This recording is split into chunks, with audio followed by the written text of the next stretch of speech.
नमस्कार विद्यार्थी मित्रांनो, न्यूमेरिकल टेक्निक्स आजच्या लेक्चरमध्ये आपण इंटरपोलेशन वर आधारित एक एक्झाम्पल बघतो.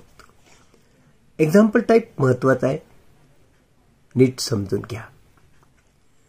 एक्झाम्पल असे, find y5 and y6 when y0 is equal to 9, y1 is equal to 18, y2 is equal to 20, y3 is equal to 24. Third difference being constant असं सुद्धा दिलेलं आहे. आता मित्रांनो, याच्यामध्ये थर्ड डिफरन्स कॉन्स्टंट म्हणतोय म्हणून तक्ता बनवताना आपल्याला थर्ड डिफरन्सच्या पुढे कॉलम घ्यायची गरज नाही. ही पहिली गोष्ट लक्षात ठेवा. जे कॉन्स्टंट म्हणले तिथपर्यंत तक्ता बनवायचा. आता दुसरी गोष्ट, इथं वायच्या किमती बघा, y0, y1, y2, y3 असं म्हटलंय. याचा अर्थ हा 0, 1, 2, 3 ह्या एक्सच्या किमती झाल्या. ओके, आणि y0 म्हणजे y ची किंमत झाली 9, 18, 20, 24. तक्ता बनवताना हे चांगलं लक्षात ठेवा. ही एक्स ची किंमत आहे 0, 1, 2, 3. आता आपण फॉरवर्ड डिफरन्स टेबल कसा बनवायचा ते बघू. फ्रेंड्स, हा आहे फॉरवर्ड डिफरन्स टेबल.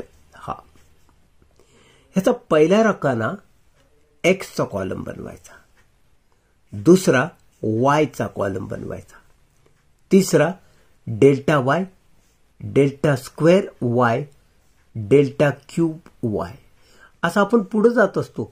पण इथं सांगितले third difference is constant. That means क्यूबच्या पुढे जायची गरज नाही, क्यूब हा कॉन्स्टंट आहे. आता दुसरी गोष्ट, मगाशी मी तुम्हाला एक्सच्या किमती किती आहेत ते सांगितलं होतं, म्हणून 0, 1, 2, 3 या एक्सच्या किमती लिहिल्या. या एक्सच्या किमती लिहित असताना 0 आणि 1 यामध्ये एक गॅप सोडलेला आहे. असा प्रत्येक जोडीमध्ये एक गॅप सोडायचा. 1 आणि 2 मध्ये हा गॅप, 2 आणि 3 मध्ये हा गॅप. ओके, आता दुसरा कॉलम वायचा करायचा. y is equal to fx म्हणजे वायचा करायचा. हा आहे y0, त्याची किंमत 9 म्हटलाय, म्हणजे ही एक्स ची किंमत झाली आणि वायच्या रकान्यात हा 9 लिहायचा. सिमिलरली एक्स ची किंमत 1 लिहायची, वायच्या रकान्यात 18 लिहायचा. 2 त्याच्यासमोर 20, 3 ही एक्स ची किंमत, मग वाय ची किंमत 24. अशा रीतीनं 0 च्या समोर 9, 1 च्या समोर 18, 2 च्या समोर 20, 3 च्या समोर 24 हे असं पण वायच्या रकान्यात लिहिलं. इथपर्यंत तुमच्या लक्षात आल्यावर आता तुम्ही एक गोष्ट लक्षात ठेवायची, ह्याच्या गॅप मधल्या संख्या आहेत त्या कशा लिहायच्या.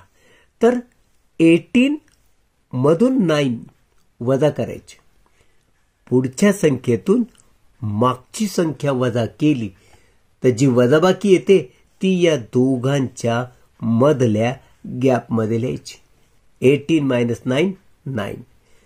चला पुढे, मग 20 आणि 18 यांची वजाबाकी येते 2, म्हणून या गॅपमध्ये मी लिहिलं 2. 24 मधून 20 गेले, खाली उरले 4, म्हणजे या दोघांच्या गॅपमध्ये मी लिहिला 4. ओके, पुढं सेम अशाच पद्धतीने आपण रकाने भरत जाणार. आता या दोन संख्या 2 मधून 9 जर वजा केले तर खाली राहिले -7. सो इथे लिहिलं मी -7. 4 मधून 2 गेले, खाली उरले 2, म्हणून या गॅपमध्ये मी लिहिलं 2. आता पुढे नाहीये त्यामुळे मी एवढंच लिहिणार. त्याच्या पुढे जर जायचं तर या जोडीची वजाबाकी करायची. 2 मायनस +7 हे वजा करायचं ना, हे ऑलरेडी मायनस आहे, मायनस वजा करायचं म्हणजे मायनस मायनस +7 होणार. So 2 + 7 that is 9. इथपर्यंत तुम्हाला कळलं तक्ता कसा बनवला. आता ही पहिली जी किंमत आहे ती y0 ची किंमत आहे. मग या नंतर पुढं आपण असं जे खाली उतरत गेलेल्या किमती आहे त्याला यानुसार नाव देणार. काय लिहिणार आपण? Delta y0. इथं लिहिणार आपण डेल्टा स्क्वेअर y0. इथे लिहिणार आपण डेल्टा क्यूब y0. असं आपल्याला पुढे जायचं. So y0, delta y0, delta square y0, delta cube y0 असं आपण यांना डिनोट करणार. आता आपल्याला फॉर्म्युला लिहायचा आहे. Remember yn is equal to e⁻n y0 हा फॉर्म्युला आहे. म्हणजे इथं जर n असेल तर या ईचा पण nच घात असणार हे लक्षात ठेवायचं. हे सिमिलर राहील. हा y0 मात्र कंटिन्यू सगळ्यांसाठी राहणार. ओके. आता आपल्याला पहिली जी किंमत काढायला विचारली होती ती y5 होती. y5 ची किंमत काढा आणि y6 ची काढणार. पहिल्यांदा आपण y5 घेऊ. म्हणून या इथं मी लिहिलं y5 इज इक्वल टू. आता या फॉर्म्युल्याप्रमाणे इथला n जर ईचा घात होतो तर इथला 5 या ईचा घात लिहायचा. म्हणजे y5 is equal to e⁻5 into y0. हे बघा y0 जसा तसा. आता अजून एक सबस्टिट्यूशन लक्षात ठेवायचं. या ई ची किंमत आपल्याजवळ असते 1 प्लस डेल्टा. ओके. मग ई ची किंमत 1 प्लस डेल्टा जर इथं मी ठेवली तर हेच असं होईल y5 is equal to E ची किंमत 1 प्लस डेल्टा आणि त्याचा 5वा घात. मग हा y0 बाहेर जसाच्या तसा. आता मित्रांनो 1 plus delta bracket raise to 5 हा जो ब्रॅकेट आहे आपल्याला बायनॉमियल थेरमनं एक्सपांड करायचा. ओके. मग आपण काय करणार? ही फर्स्ट टर्म आहे 1, ही सेकंड टर्म आहे डेल्टा आणि रेज टू आहे 5. ओके. यावरून बायनॉमियल थेरम कसा लिहितात ते समजून घ्या. हा घात आहे ना इथं राहणार आणि तो प्रत्येक कॉम्बिनेशन मध्ये 5 5 5 5च राहणार हा घात. ओके. बदलेल हा 0 आहे. 1 ने वाढवा 1, परत 1 ने वाढवा 2, 1 ने वाढवा 3, 4 आणि 5. आपण थांबायचं कुठं? जेव्हा ही आणि ही संख्या समान होते तेव्हा आपण थांबतो. पुढे जायचं कारण नाही. ही पहिली गोष्ट झाली. आता बघा हे जे ही जोडी ही फर्स्ट टर्म 1 1 1 1 1 प्रत्येक वेळेस आली. हा डेल्टा प्रत्येक वेळेस डेल्टा डेल्टा डेल्टा प्रत्येक वेळेस लिहिला. ओके. आता इथं पुढे काय केलंय? पहिल्या पदाचा 5वा घात इथून सुरुवात केली. तेव्हा हे जे दुसरं पद आहे डेल्टा त्याचा 0 घात घ्यायचा. म्हणजे हा 5 आहे, हा 0 आहे. आता या दोघात हा 1 न कमी करत जायचा, हा 1 न वाढवत जायचा. ओके. सेकंड टर्मला मी काय करणार? 5 मायनस 1 4, तर 0 प्लस 1 1. ह्याला 1 न परत कमी केलं तर याला 1 ने वाढ, याला परत 1 न कमी केलं, याला 1 न वाढवलं, याला 1 न कमी केलं, याला 1 ने वाढवलं, याला 1 ने कमी केलं तर 0 येणार. 1 मायनस 1 0 आणि ह्याच्यात एक ऍड केलं तर होणार 5. इथं आपण थांबणार. आता दुसरी गोष्ट लक्षात ठेवा. ह्या ज्या किमती आहेत या आपण काढून घेणार. कशा काढायच्या बघा. ही पहिली तर शेवटून ही पहिली. या दोघांच्या किमती सारख्या असतात. म्हणजे 5C0 is equal to 5C5. Okay, हे बघूया इथे. आणि इथं 0 आहे तेव्हा त्याची किंमत 1 असते. म्हणून लक्षात ठेवा, यामध्ये भरताना 5C0 किंवा 5C5 या दोन्ही ठिकाणी आपण 1 लिहायचा. इथं 1, इथं 1 येणार. ओके, आता इथून दुसरी म्हणजे सुरुवातीपासून दुसरी तर शेवटून दुसरी या दोघांची किंमत सारखी असते. म्हणजे 5C1 is equal to 5C4. हे बघ, 5C1 is equal to 5C4. इथं 1 आहे ना, तेव्हा याची किंमत 5 लिहायची. म्हणजे इथं जे आहे तीच याची किंमत लिहायची. जसं इथं 0 असेल तर या दोघांची किंमत किती असते? 1. त्याप्रमाणे इथं जर 1 असेल तर या दोघांची किंमत ही असते 5. इथं जर 6 असेल तर याची किंमत 6 येणार. हे लक्षात ठेवायचं. आता हे तिसरं पद बघ, 5C2. तर शेवटून तिसरं पद बघ, 5C3. म्हणजे या दोघांच्या किमती सारख्या असतात. आता त्या किती असतात बघूया आपण. बघ बर का, आपण ह्याला सोडू, कुणालाही एकाला सोडू, आपण याला सोडू आणि ते असं येणार बघ, फॅक्टोरियल 5 म्हणजे इथल्या संख्येचं फॅक्टोरियल अंशात भागिले या दोघांच्या वजा बाकीचं फॅक्टोरियल आणि मग सेपरेटली याचं फॅक्टोरियल. आता हा जो 5 आहे तो सध्या मी तसाच ठेवलाय, कारण ही वजाबाकी मी करून घेतो. हा तसाच ठेवलाय. मग 5 फॅक्टोरियल आपण कसं लिहितो? 5 × 4 × फॅक्टोरियल 3. ओके, इथं थांबायचं का? कारण छेदात पण फॅक्टोरियल 3 आहे. हे बघा, म्हणून आपण इथं थांबलो. सो 5 × 4 × 3 फॅक्टोरियल, छेदात पण 3 फॅक्टोरियल. आता हा जो 2 फॅक्टोरियल आहे त्याला कसं लिहिशील तू? 2 × 1.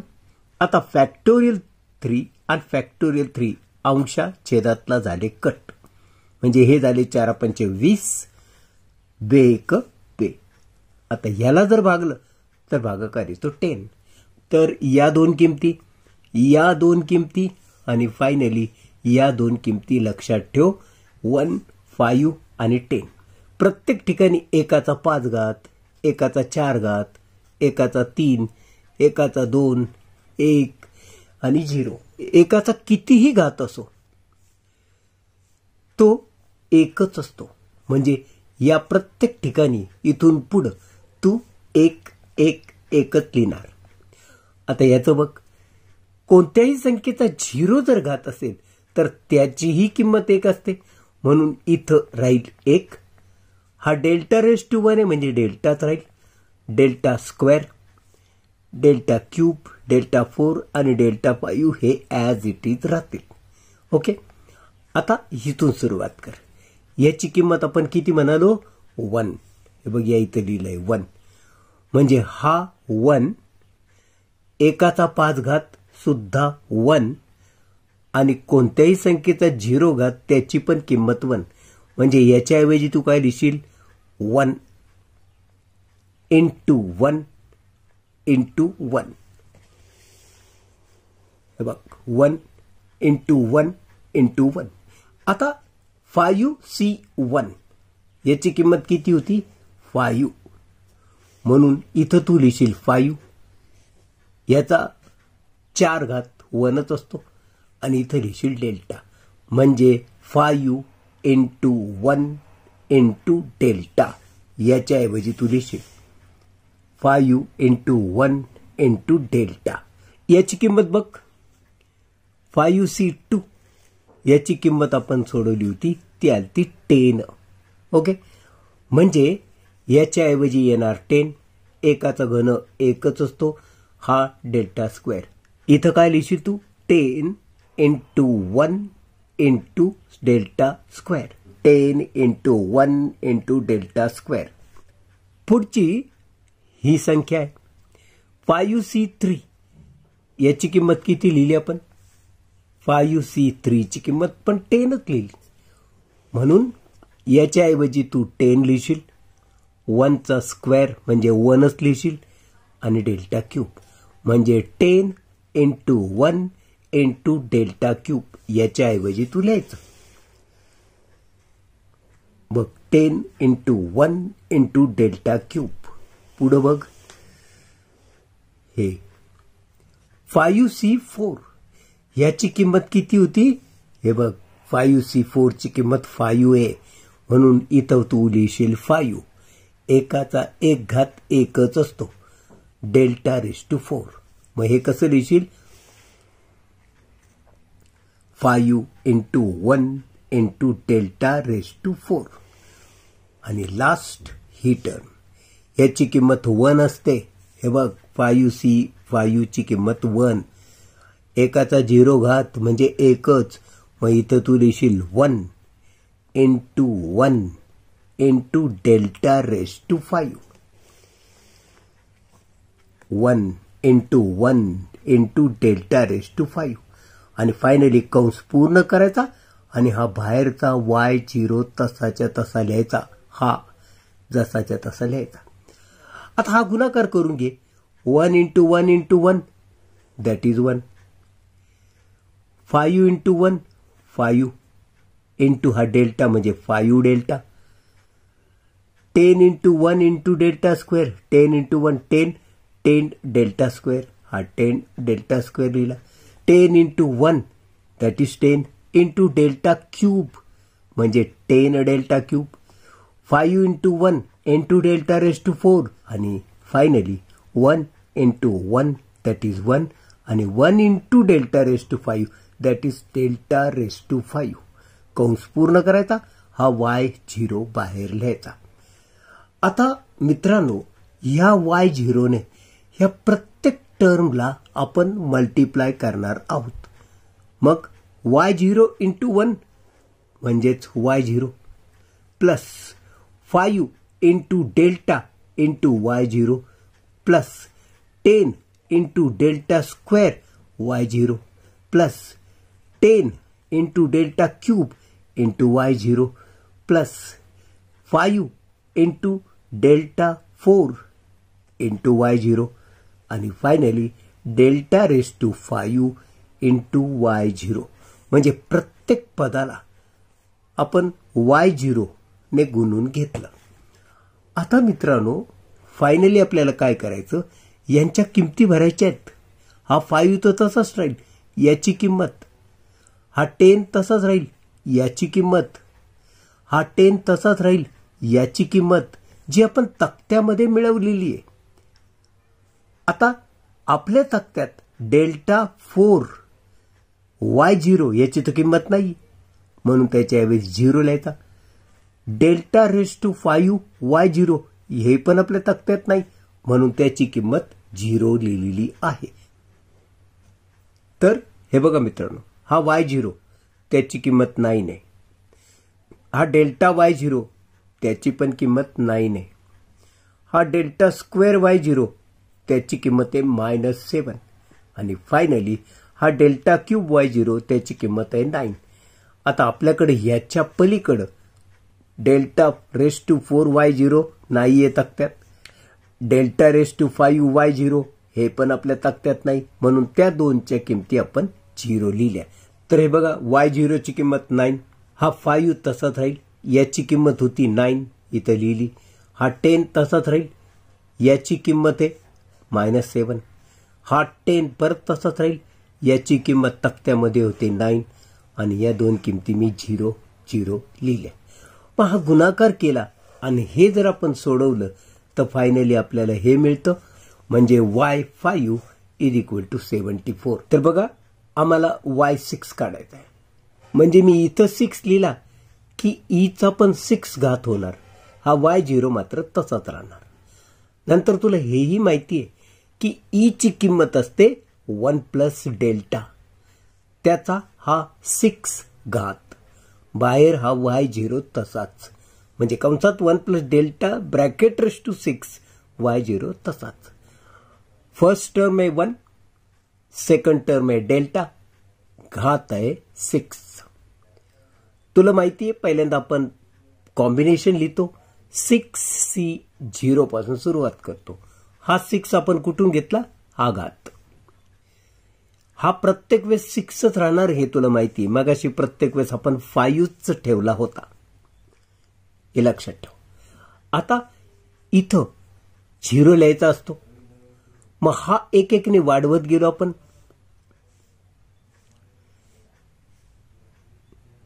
हे दोघं इक्वल आले की आपण पुढे थांबतो, हे तुला माहिती आहे. आता ही पहिली टर्म आहे, त्याचा किती घात लिहायचा असतो आपल्याला, 6. ही दुसरी टर्म आहे, त्याचा किती घात लिहायचा असतो आपल्याला, 0. आता ही जोडी, ही 1 न कमी, ही 1 न वाढेल, अशा पद्धतीने आपण पुढे जाणार. आता पुढच्या स्टेपला हा 6चा होणार 5 आणि हा 0चा होणार 1, म्हणजे 1 नाही लिहिला तरी चालेल, नुसता डेल्टा लिह. त्याच्या पुढच्या स्टेपला हा होणार 4, म्हणजे 1 न कमी, तर हा 1 अजून 1 न वाढणार, म्हणजे होणार स्क्वेअर. त्याच्या पुढच्या स्टेपला हा 1 न कमी, तर हा 1 न वाढवला, ते झालं 3.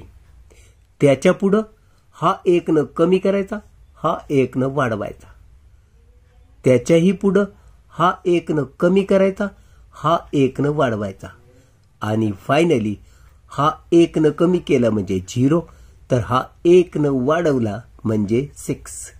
कंस पूर्ण करायचा आणि हा y0 कंसाच्या बाहेर लिहून टाकायचा. मित्रांनो, आता तुम्हाला हे पण माहिती आहे, आपण पहिल्यांदा यांच्या किमती काढून घेत असतो. ही पहिली, तर शेवटून ही पहिली, यांच्या किमती सारख्याच असतात.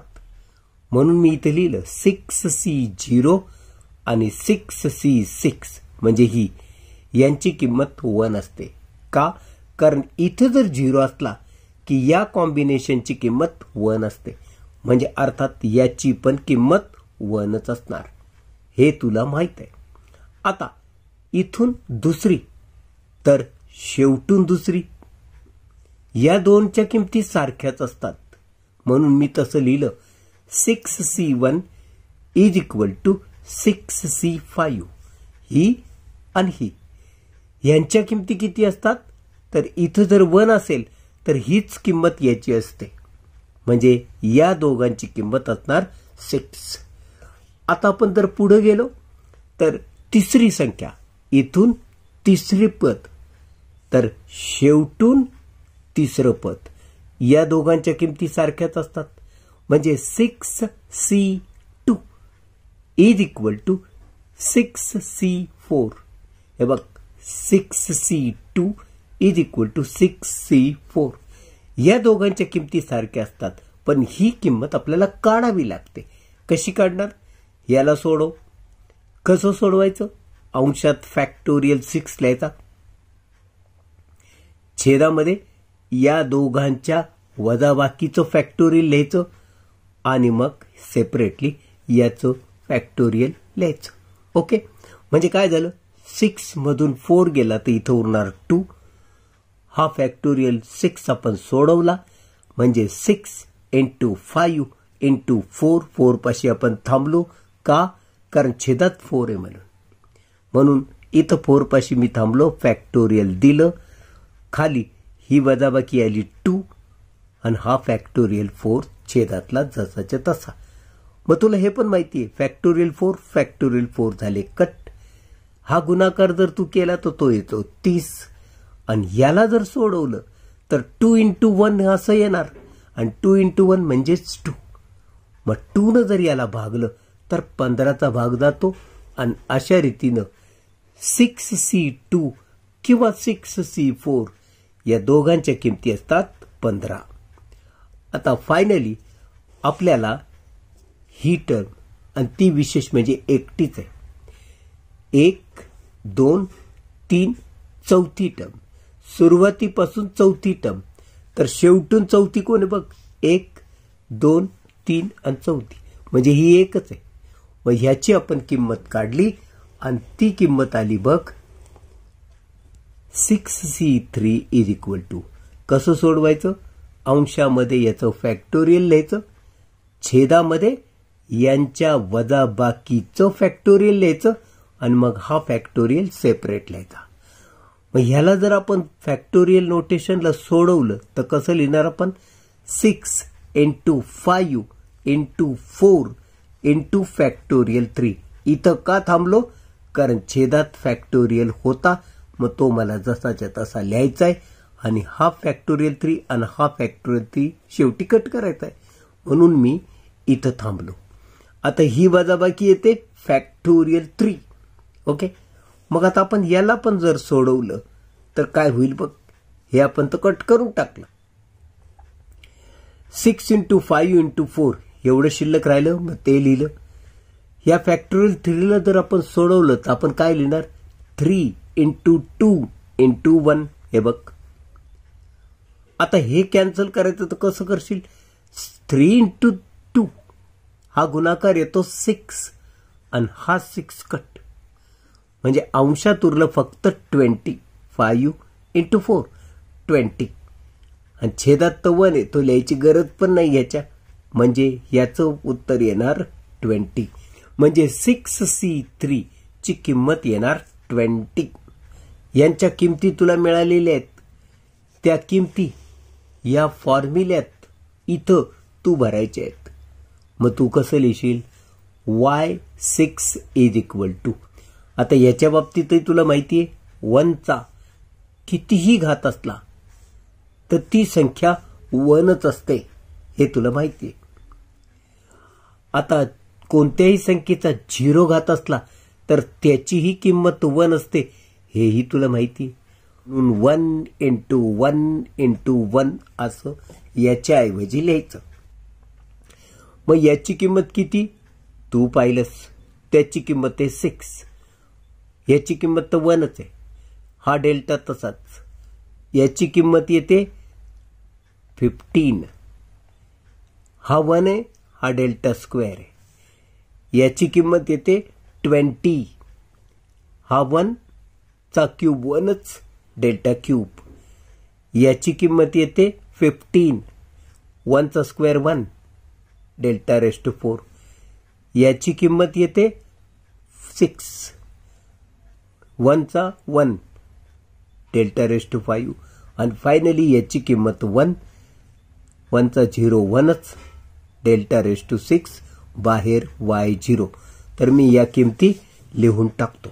Therefore y raise to 6 is equal to कंसात 1 × 1 × 1 plus 6 × 1 × delta plus 15 × 1 × delta square plus 20 × 1 × delta cube plus 15 × 1 × delta raise to 4 plus 6 × 1 × delta raise to 5 and finally 1 × 1 × delta raise to 6 कंस पूर्ण. हा बाहेर y0 जसाच्या तसा. मग हा गुणाकार कर. 1 × 1 × 1 that is 1. 6 × 1 6 delta 6 delta. 15 × 1 15 × delta square that is 15 delta square. 20 × 1 20 × delta cube 20 delta cube. 15 × 1 15 delta raise to 4. 6 × 1 × delta raise to 5 that is 6 delta raise to 5. आणि finally 1 × 1 1 1 × delta raise to 6 that is delta raise to 6 कंस पूर्ण. बाहेर y0. आता तुला हे पण माहिती आहे, या y0 ने या प्रत्येक पदाला आपल्याला गुणायचं असतं. मग कसं लिहिशील? y0 × 1 that is y0 plus 6 × delta into y0 that is 6 delta y0. 15 into delta square into y0 that is 15 delta square y0 plus 20 into delta cube into y0 that is 20 delta cube y0.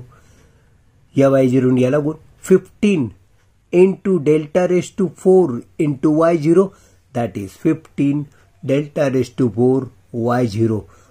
6 into delta raised to 5 into y0, that is 6 delta raised to 5 y0. आणि finally delta raised to 6 into y0, that is delta raised to 6 y0. अशा रीतीने या किमती आपण भरल्या. आता तक्त्यामध्ये आपण बघणार, यांच्या किमती लिहिणार. मित्रांनो, तुम्हाला हेही माहिती आहे, तक्ता तोच आहे, किमतीही त्याच आहेत. याची किंमत आपल्याकडे 9 आहे, याची किंमत पण 9 आहे, याची किंमत -7 आहे, याची किंमत आपल्याकडं 9 आहे, आणि त्याच्या पुढं या क्यूबच्या पुढं या सगळ्या किमती 0 आहेत. म्हणून याच्याऐवजी मी लिहिला 0, याच्याऐवजी लिहिला 0, आणि याच्या ऐवजी सुद्धा लिहिला 0. मग फायनली आपण हा गुणाकार जर व्यवस्थित केला, ॲडिशन सबट्रॅक्शन काय असेल ते व्यवस्थित केलं, तर आपल्याला हे मिळणार. आणि फायनली आपल्याला मिळणार y6 इज इक्वल टू 138. आणि आता यावर आधारित मी तुम्हाला 2 एक्झाम्पल देतो. So examples for practice. Number 1, prepare the forward difference table. It is given that f of 0 is equal to -3, f of 1 is equal to 6, f of 2 is equal to 8, f of 3 is equal to 12. अजून त्याने असं सांगितलंय की दी third differences being constant, find y6. आता तुम्हाला असं वाटेल की मगाशी तर y0 y1 होते, आता इथं तर नाहीये. काही हरकत नाही, तेच हे जे कंसात आहे ना, ह्या किमती एक्सच्या आहेत. म्हणजे एक्सची किंमत 0 1 2 3. कॉलम जो तयार करणार तुम्ही पहिला तो एक्सचा असेल, त्याच्यात लिहिणार तुम्ही 0 1 2 3. ओके. आता त्याच्या पुढचा कॉलम असतो y is equal to fx. हे बघ, हा fx, ही 0ची किंमत, f ऑफ 0ची किंमत -3 आहे. म्हणून त्या yच्या कॉलम मध्ये 0च्या समोर तू -3 लिहिणार, 1च्या समोर तू 6 लिहिणार, 2च्या समोर 8 आणि 3च्या समोर 12 लिहिणार. असा तू तक्ता तयार केला. आता फॉर्म्युला काय वापरणार? आपण लिहितो yn is equal to e⁻6 y0 असं लिहितो आपण. इथं त्याच्याच ऐवजी f चा वापर केलाय. म्हणून फॉर्म्युला लिहिताना मी y6 न लिहिता f ऑफ 6 लिहिलंय. हा e⁻6 जसा तसा आहे. आणि कंसाच्या बाहेर y0 लिहायच्या ऐवजी मी f ऑफ 0 लिहिलं. तर फॉर्म्युला असा पण लिहू शकतो, हे लक्षात ठेव. जसं उदाहरण असेल तसं आपल्याला वागायचं आहे. मग आपल्याला माहिती या ई ची किंमत असते 1 प्लस डेल्टा. म्हणून हा फॉर्म्युला कसा होईल? f of 6 is equal to या ई च्या ऐवजी 1 प्लस डेल्टा ब्रॅकेटमध्ये हा 6 घात, म्हणजे या ब्रॅकेटचा 6 घात, आणि बाहेर हा f ऑफ 0. ओके. मग आता बायनॉमियल थेरमनी जर मी याला एक्सपांड केलं, तर तुला माहिती हे कसं एक्सपांड करतात आपण मागच्या उदाहरणातच पाहिले. बाहेर कंसाच्या y0 लिहायचा, तिथं तू लिहायचा f ऑफ 0. फायनली जेव्हा तू सगळं सोडवून होईल तुझं, तेव्हा या f ऑफ 0 ने प्रत्येक पदाला तू गुणणार आणि अशा रीतीनं त्या तक्त्यातून किमती बघून तू इथं किमती भरणार आणि फायनली तुला उत्तर मिळणार f of 6 is equal to 126. Example number 2 बघ. Given that y0 is equal to 3, y1 is equal to 12, y2 is equal to 81, y3 is equal to 200, y4 is equal to 100, y5 is equal to 8. इथं फक्त त्यांनी तुला काय विचारलं? Delta raise to 5 y0 याची किंमत काढा. मग आता तू तक्ता कसा तयार करशील ते बघ आणि याचं उत्तर कसं मिळेल तेही बघ. पहिला कॉलम एक्सचा 0 1 2 3 4 5 ह्या एक्सच्या किमती आहेत. कुठून घेतल्या तुलाही माहितीये. हे बघ, ही एक्स ची किंमत आहे 0, 1, 2, 3, 4 आणि 5. म्हणून एक्सच्या कॉलममध्ये मी 0 ते 5 अशा किमती लिहिल्या. त्यानंतर वायच्या किमती लिहिताना 0च्या समोर तू वायच्या कॉलममध्ये लिहिशील 3. 1च्या समोर तू वायच्या कॉलममध्ये लिहिणार 12. 2च्या समोर 81, 3च्या समोर 200, 4च्या समोर 100 आणि 5च्या समोर 8. मध्ये हा गॅप तसाच राहू द्यायचा. एवढा तक्ता प्रिपेअर झाल्यानंतर इथं वाय तर तू लिहिणार delta y, delta square y, delta cube Y, delta 4 Y, delta 5 Y. हे लिहिल्यानंतर आपल्याला हे पण माहिती आहे की यामध्ये आपल्याला कॉन्स्टंट कोण आहे असं काही सांगितलेलं नाही. त्यामुळे आपण इथपर्यंत हा तक्ता लिहिला. ओके. आता यावरून या दोन किमतींची वजाबाकी आपण या मधल्या गॅपमध्ये लिहिणार. या दोघांची वजाबाकी या मधल्या कॉलममध्ये लिहिणार. या दोघांची वजाबाकी या मधल्या कॉलममध्ये लिहिणार. या दोघांची वजाबाकी या मधल्या कॉलममध्ये, या दोघांची वजाबाकी या मधल्या कॉलममध्ये. आता असंच आपल्याला पुढे जायचं. अशा रीतीने पुढे आपण वजाबाकी करत जाणार आणि हे तुला फायनली उत्तर मिळणार. So delta raise to 5 y0 ची किंमत यायला पाहिजे बघ 755. दिस इज द फायनल आन्सर. तुम्ही शोधून काढा. काही अडचण असेल तर मला विचार. तर मित्रांनो, आजच्या लेक्चर आपण इथंच थांबूया. भेटूया पुढच्या लेक्चरमध्ये. तोपर्यंत मला निरोप द्या. नमस्कार.